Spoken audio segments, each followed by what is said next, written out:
तर फायनली जे paid subscription आहे इंस्टाग्राम, फेसबुक आणि व्हॉट्सअपचे ते रिव्हील झाले बरं का. आता मी एक करून ज्यांचे मंथली सबस्क्रिप्शन प्लॅन आहे, प्रो व्हर्जन किंवा प्रीमियम व्हर्जन प्लॅन ना, ते एक करून सांगणार. ठीक आहे.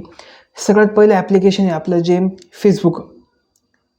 फेसबुकचं जे मंथली प्लॅन आहे, तो मंथली प्लॅन आहे ₹387 म्हणजे ₹387 पर मंथ आपल्याला द्यावे लागणार आहे फेसबुकच्या प्रो व्हर्जन किंवा प्रीमियम व्हर्जनसाठी, ज्याच्यामध्ये आपल्याला फेसबुकचे जे प्रीमियम फीचर्स आहे ते यूज करायला मिळणार आहे.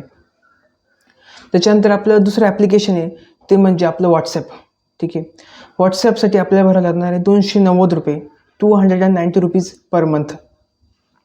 ₹290 आपल्याला प्रीमियम म्हणजे सबस्क्रिप्शन प्लॅन हा भरावा लागणार आहे. त्याच्यानंतर थर्ड जे सगळ्यात आपलं फेमस आणि सगळ्यात आवडतं ॲप आहे ते म्हणजे इंस्टाग्राम.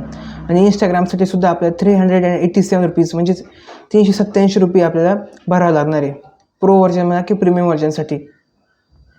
आता राहिला विषय हे सगळे असणार आहे फक्त प्रो व्हर्जन की प्रीमियम फीचर. सगळ्यात मेन प्रश्न असा आहे की जे फ्री व्हर्जन आहे ते सुरू राहणार आहे का नाही. तर फ्री व्हर्जन जे आहे ते सुरू राहणार आहे, बट प्रॉब्लेम असा असणार आहे की फ्री व्हर्जनमध्ये आता खूप साऱ्या ॲड्स येणार आहे.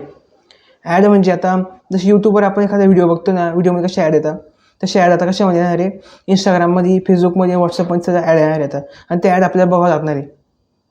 कदाचित इन फ्युचर आता ते असं पण एखादं हे करू शकता, ते जे आता हे सगळे जे पेड फीचर्स आले ना, पेड फीचर्समध्ये आपल्याला ॲड दिसणार नाहीत, पण जे फ्री व्हर्जन राहील जे आपण नॉर्मल यूज करणार आहे त्याच्यामध्ये काय असणार आहे, त्याच्यामध्ये ॲड असणार आहे आता. ठीक. परत एकदा त्याच्यामध्ये मेनली ज्या प्रीमियम फीचर्स असणार आहे ना, ते प्रीमियम फीचर्स फक्त काही लोक अफोर्ड करू शकणार आहे. प्रत्येकजण तर काय करणार नाही. मोस्टली आपल्यासारखे लोक तर फक्त फ्री व्हर्जन यूज करणार आहे. मॅक्सिमम लोक ट्राय घेणार फक्त इंस्टाग्रामचं प्रीमियम व्हर्जन घेतील, जे असणार आहे ₹387. त्याच्यानंतर व्हॉट्सअपचं असणार आहे ₹290 आणि फेसबुकचं ₹387. अशी त्याचे प्रीमियम फीचर्स असणार आहे. बरोबर. मग राहिल्या दिवशी त्याच्यामध्ये फ्री फीचर्स म्हणजे फ्री व्हर्जन राहणार आहे का नाही, हा सगळ्यांचा प्रश्न होता. त्याच्या फ्री फीचर्स हे असणार आहे, फ्री व्हर्जन पण असणार आहे. त्याच्यामध्ये फक्त एकच प्रॉब्लेम असणार आहे की ज्यामध्ये आपल्याला ॲड्स बघावं लागणार आहे खूप सारे. ठीक आहे. आणि ज्याच्यामध्ये खूप सारे ॲड जे असतील ते आपल्याला बघावं लागणार आहे.